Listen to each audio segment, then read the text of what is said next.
You are going to hear a talk about making the most of graduate school. First, you have some time to look at questions 1 to 6.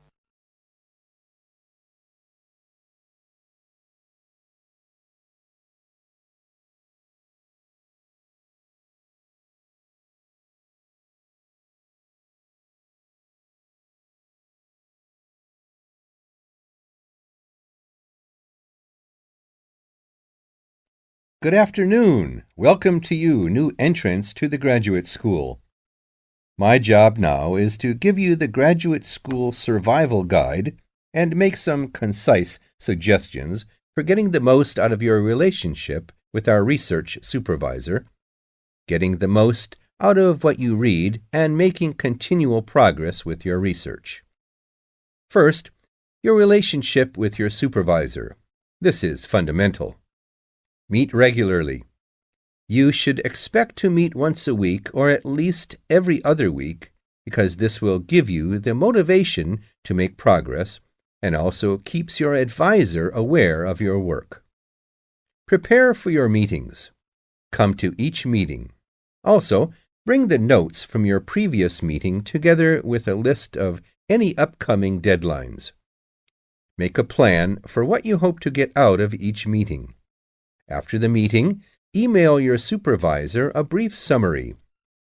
Include a list of major topics discussed, a list of what you agreed on, a note of any advice you may not want to follow, and a new summary of what you are planning to do.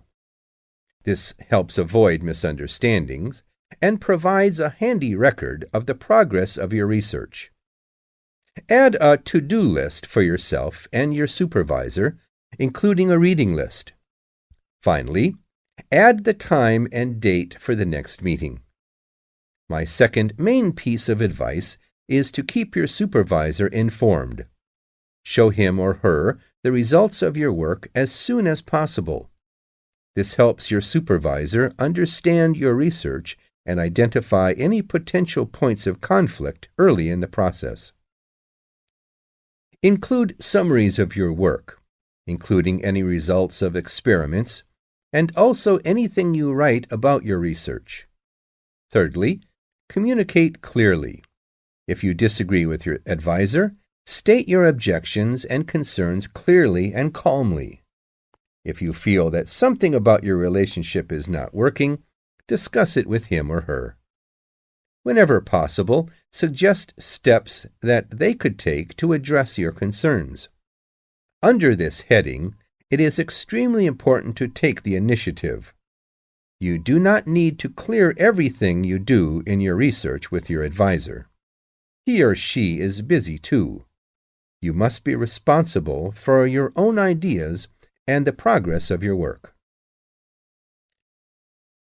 Before you hear the rest of the conversation, you have some time to look at questions 7 to 10.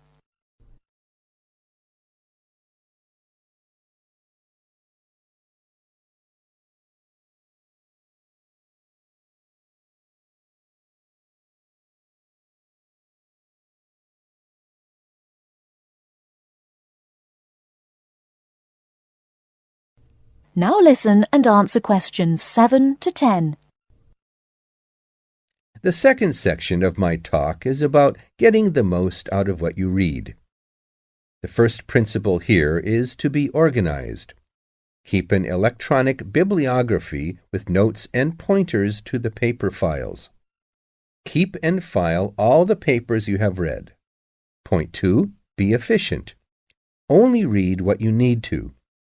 Start by reading only the conclusion, scanning figures and tables, and looking at their references. Read the other sections only if the paper seems relevant or you think it might help you get a different perspective. Skip the sections you think you already understand. These are often the background and motivation sections. It's of critical importance to take good notes on every paper you find worth reading. Note especially what problem the author is trying to solve, what approach they take to the problem, and how their approach differs from other approaches. Next, summarize what you have read on each topic. After you have read several papers on the same topic, note the key problems, the various formulations of the problem under consideration, the relationship between the various approaches and the alternative approaches you come across. Let me add one point you might not have already thought of. Read PhD theses. Even though they are long, they can be very helpful for quickly learning about what has been done in your field of interest. Focus particularly on the background sections and method sections. Don't forget to read your advisor's thesis. This will give you an idea of what he or she expects from you. The third section of my talk is about making continual progress with your research. Keep a journal of your ideas. Write down every issue you are thinking about, even if you think it is stupid. This will help you keep track of your progress and keep you from going round in circles.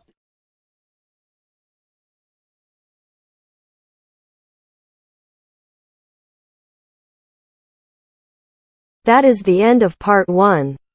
You now have half a minute to check your answers.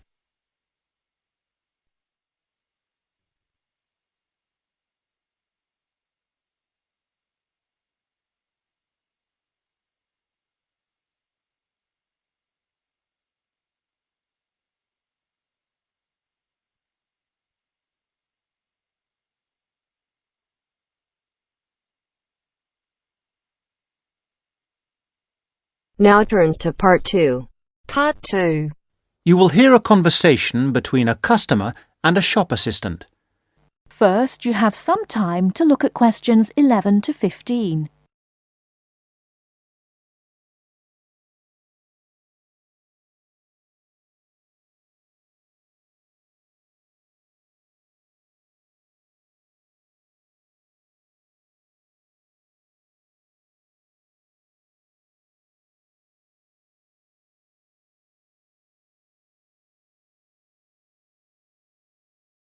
Now, listen carefully and answer questions 11 to 15.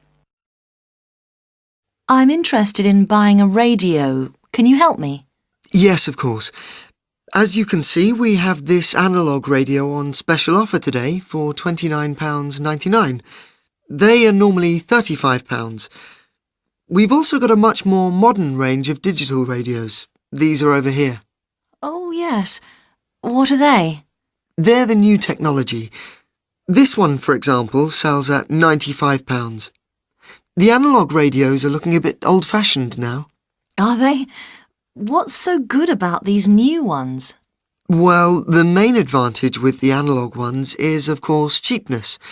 But the main advantage with the digital ones is the number and variety of stations you can get. Hundreds of them.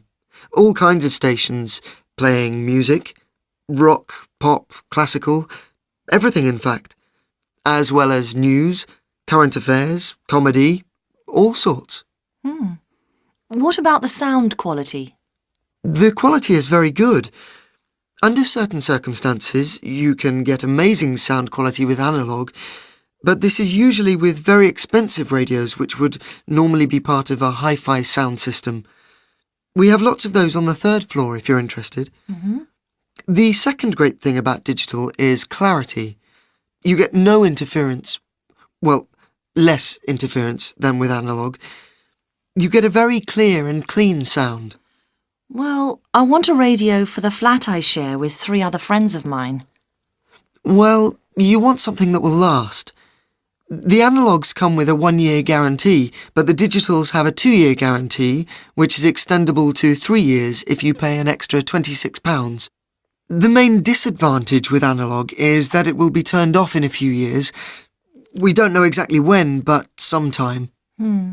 But what about the batteries? I've heard that they use a lot of batteries. That probably is the one disadvantage of the digital radios. The battery life is not very long, but they all come with rechargeable batteries, which really solves the problem. Before you hear the rest of the talk, you have some time to look at questions 16 to 20.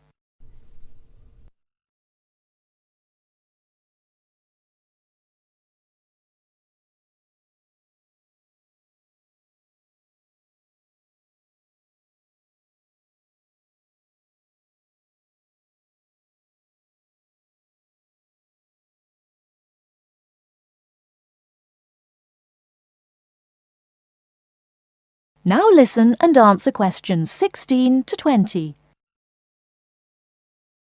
So, how would you like to pay? Cash. I wondered if you had a Robson's store card? Do you know, I think I do. Here we are. Oh my goodness, I haven't seen one of those for a long time. Those are the old value cards. Now you can get a super value card, which is even better value. Really? I don't know what to do.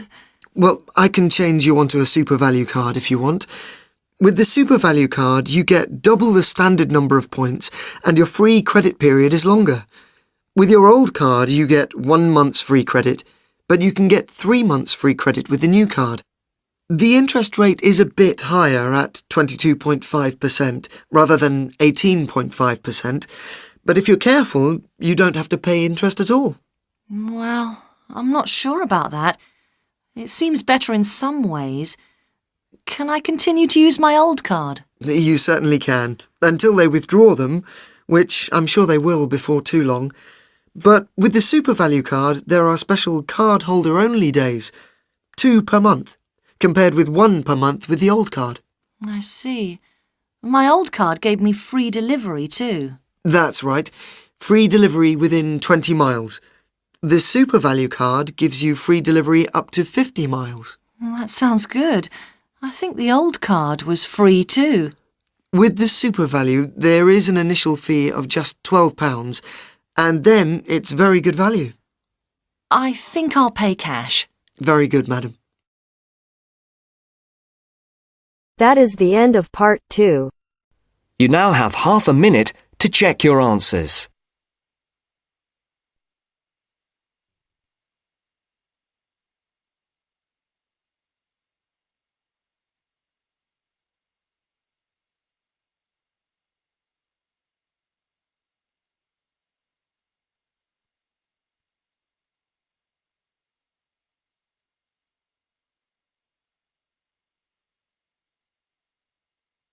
Now turns to part 3. Part 3. A student wants to register for a conference. Listen to the conversation between the student and the woman and answer the questions. First, you have some time to look at questions 21 to 24.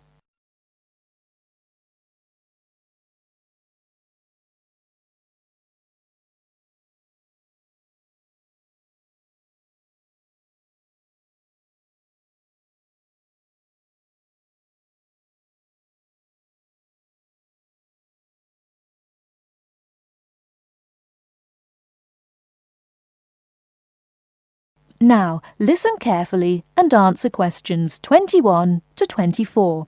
Good morning. Can I help you? Yes. Is this where we register for the Beyond 2000 conference? Yes. What's your name and I'll get your conference bag. Well, I haven't actually registered yet. I was told I'd be able to register today, so I hope that's okay. I've just arrived in Melbourne. That should be fine if you're a student. I'll need to take your details though. So, can I have your full name? Yes, sure. It's Melanie Mitchell. Is that Mitchell? Yes, that's right. And that's Ms., not Miss. OK, fair enough. And what's your address, Melanie? I live in student accommodation at Sydney University, so my address there is Room 66, Women's College, Newtown. OK. And which faculty are you studying in? I'm in the Faculty of Education. I'm doing a Master's in Primary School teaching. Right. And may I see your student card because I need to verify that you're a current student? Yes, sure. Here it is. My number is 994578ED. The woman asks the student some more questions about the conference. Before you hear the rest of the talk, you have some time to look at questions 25 to 30.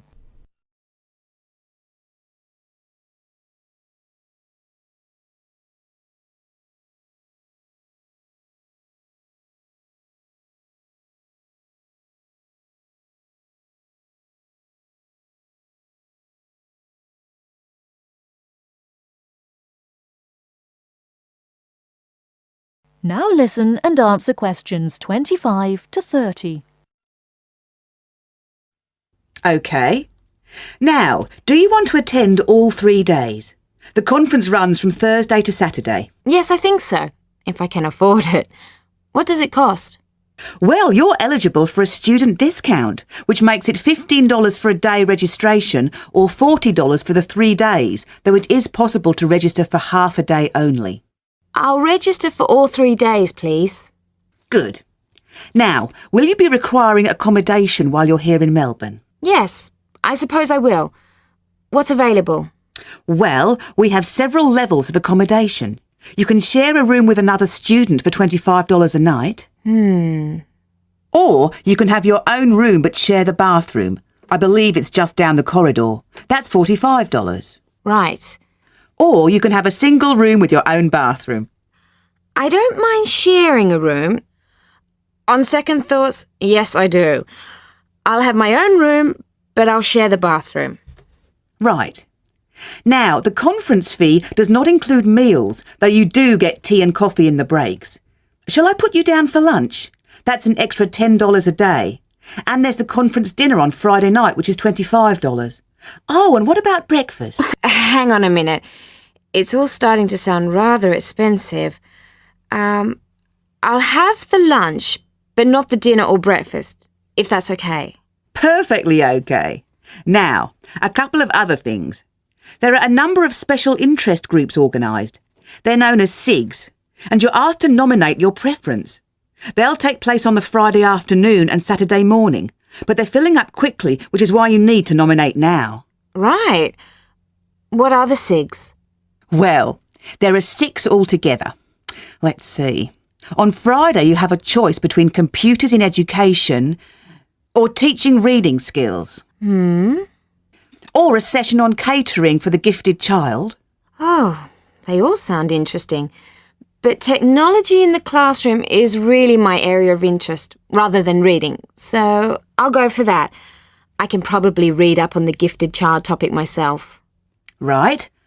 And then the Saturday options are a session on cultural differences, or there's music in the primary curriculum, or you could go to the one on gender issues in the classroom. Wow! Can I go to them all? They all sound fascinating. Afraid not. Well, I'm really interested in how boys and girls behave differently, even when they are very young, so I'd better opt for the 3rd session, even though the cultural differences SIG is probably really interesting too. Right. And the music option would be interesting. And how would you like to pay? We accept most credit cards or bank cheques, but not personal cheques, I'm afraid. Been caught out too often before. And cash, of course. We never say no to cash. I'll have to put it on my card because I don't have enough cash on me right now. That's fine. Enjoy your time here with us in Melbourne. That is the end of part 3. You now have half a minute to check your answers.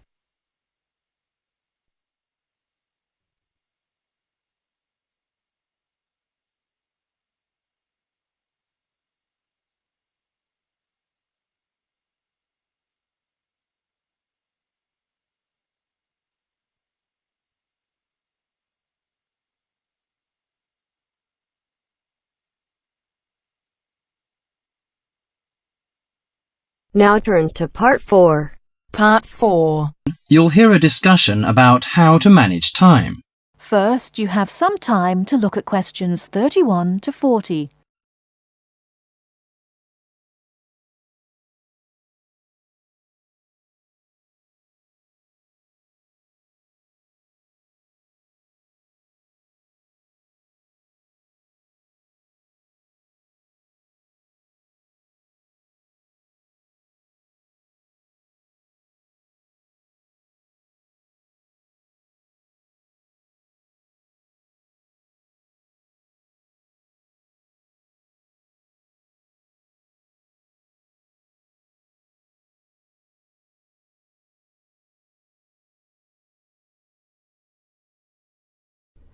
Now listen carefully and answer questions 31 to 40.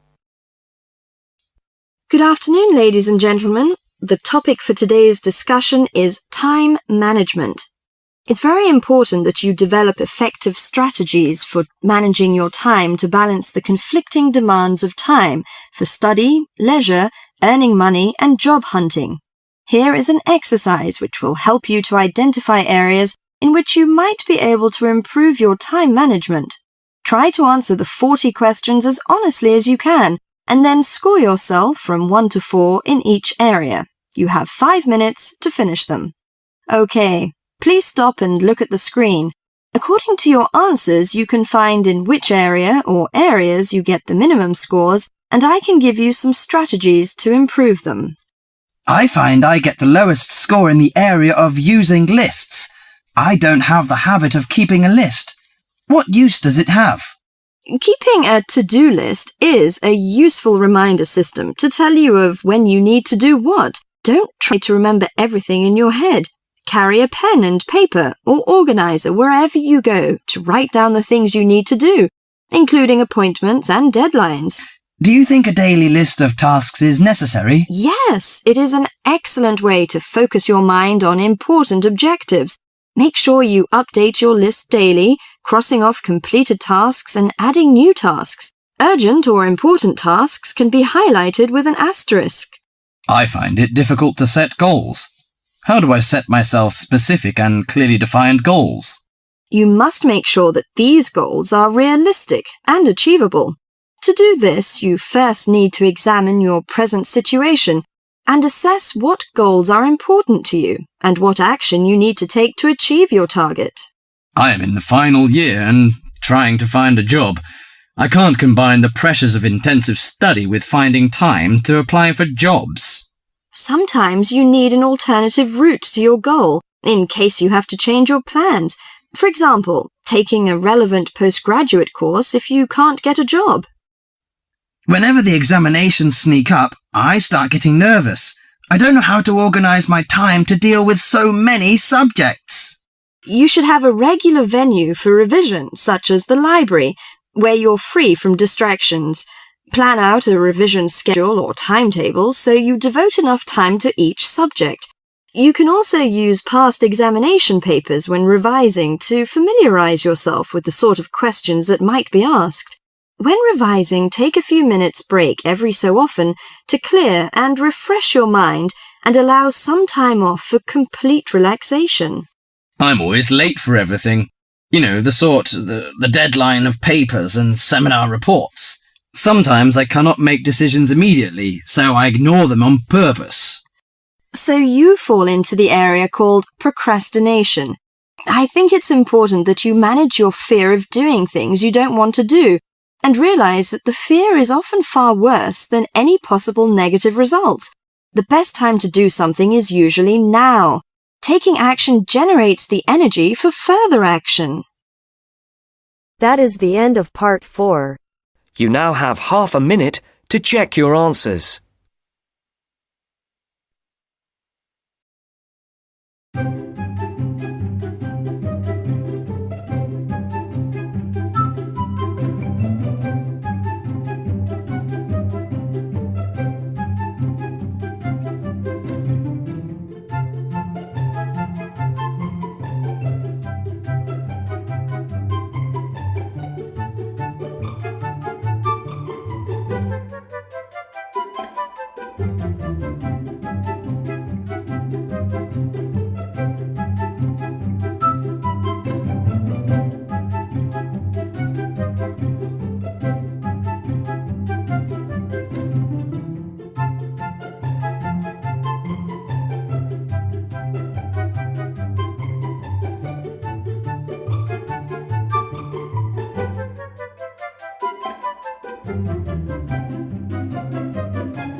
Hi, this is IELTS Bob. I would very much appreciate it if you could like, subscribe and share this video, as this will enable me to help more IELTS students reach their IELTS goals. Very much appreciated. Thank you.